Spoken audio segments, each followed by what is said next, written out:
Episode के शुरुआत में हमें उन पैलेडिन्स को दिखाते हैं जिसका नाम लूनियस और वार्डेल है। वो लोग कस्ट लैंड पर इन्वेस्टिगेट करने के लिए जा रहे हैं और उन लोगों के साथ बहुत सारे मर्सनरी ग्रुप भी है और उन मर्सनरी ग्रुप को लूनियस ने हायर किया है। इस बात के लिए वार्डेल उसको कहता है कि तुमने बहुत ही अच्छा काम किया और वो कहता है कि मैं लकी हूँ क्योंकि ज़्यादातर मर्सनरी तो अभी नॉर्थ पे है। वार्डल कहने लगता है कि हाँ, क्योंकि नॉर्थ में बहुत ही प्रॉब्लम हो रहा है। बारबेरियन अचानक ही वहाँ पे आ चुका है और सब आके फिलिस पर हमला कर दिया है, इसलिए ये वहाँ पे सेंट और उन सोल्जर्स को वहाँ पे भेजा गया ताकि वो लोग उन सभी डिस्टर्बेंस को कंट्रोल कर सके। हमने पहले एपिसोड में देख लिया था कि उस सेंट ने कैसे उन सारे गॉब्लिन्स को मार दिया था। ये लोग वही की बात कर रहा था। उसी दौरान बार्गो नाम के एक मर्सनरी ग्रुप के मेंबर ने भी बोला था, हाँ मैंने भी सुना।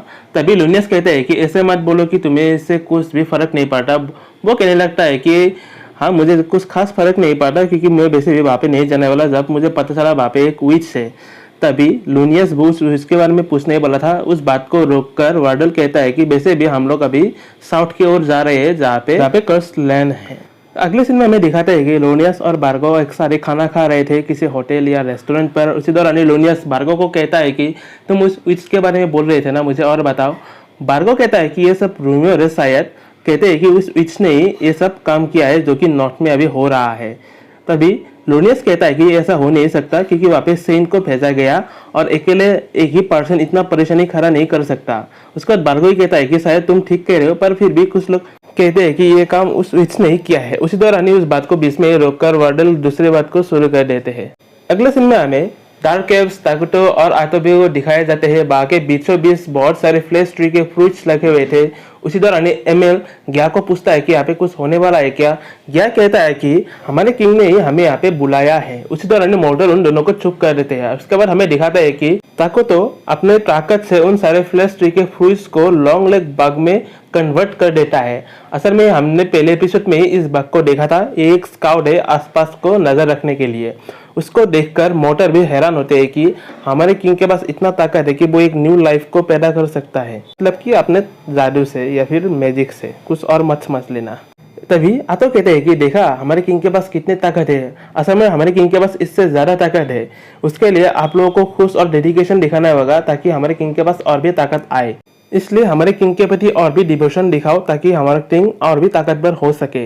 इसके बाद अगले सीन में हमें ताकुतो और आतो को दिखाते हैं उन लोगों के जगह पे, असल में जहाँ पे ताकुतो का सिंहासन है। ताकुतो कहता है कि मुझे खुशी है कि सब कुछ सही से हुआ। आतो भी कहते हैं कि आपने अच्छा काम किया और ऐसा हमें पता चला है कि हम लोग अच्छे से प्रोडक्शन कर सकते हैं। ताकुतो इसके बाद कहता है कि पर इतना भी आसान नहीं था ये सब काम। आतो भी कहते हैं कि हाँ, पर इससे हमें पता चला है कि हम नए यूनिट को सेफली प्रोड्यूस कर सकते हैं। इसके बाद अगले बार हम हीरो को बुला सकते हैं। ताकुतो भी कहता है कि हाँ, हम लोग इससे हीरो को ही बुलाएंगे। तो भी खुश हो जाती है इसके बाद सुनकर।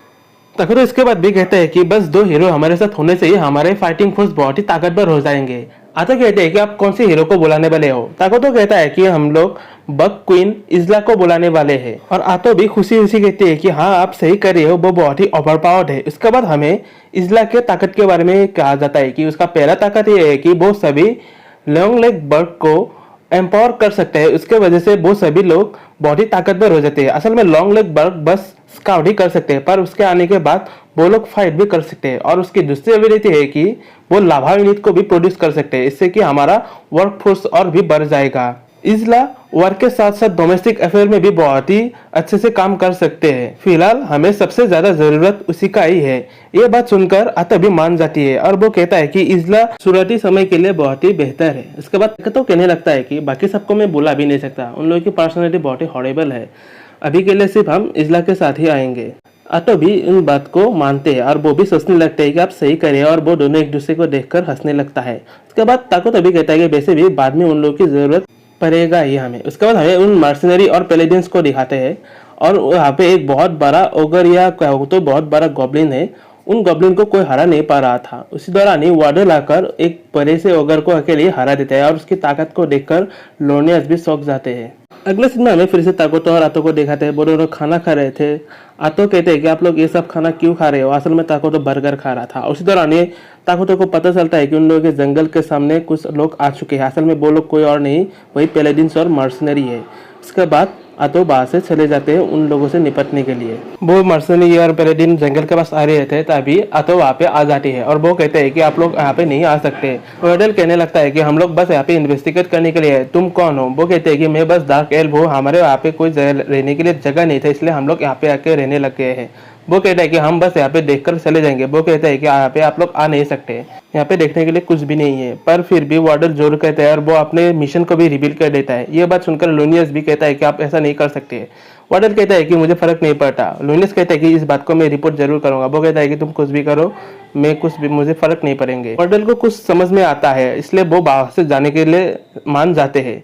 पर लूनियस नहीं मानता क्योंकि वो ही मर्सनरीज को हायर किया था, इसलिए मर्सनरीज भी उसके बाद मान जाते हैं। पर तभी वो बेहोश होते हैं और जब वो जागते हैं देखते हैं कि सभी मर्सनरीज ग्रुप को आतो ने मार गिराया था और बाबे सिर्फ वार्डल थे और वो थे। सिर्फ यहीं पे ही ये एपिसोड खत्म होता है। यहाँ पे ये पता चलता है कि भले ही आप लोग कितना भी ताकतवर हो, आपको सिचुएशन को समझना पड़ेगा जैसे कि वार्डल ने समझा। मुझे लगता है कि उसे कुछ गलत पहले ही महसूस हो चुका था यहाँ पे, इसलिए वो जाने के लिए मान चुका था। वैसे भी आप लोगों को अगर मेरा वीडियो अच्छा लगा तो लाइक करिए और चैनल को सब्सक्राइब करना ना भूलिए।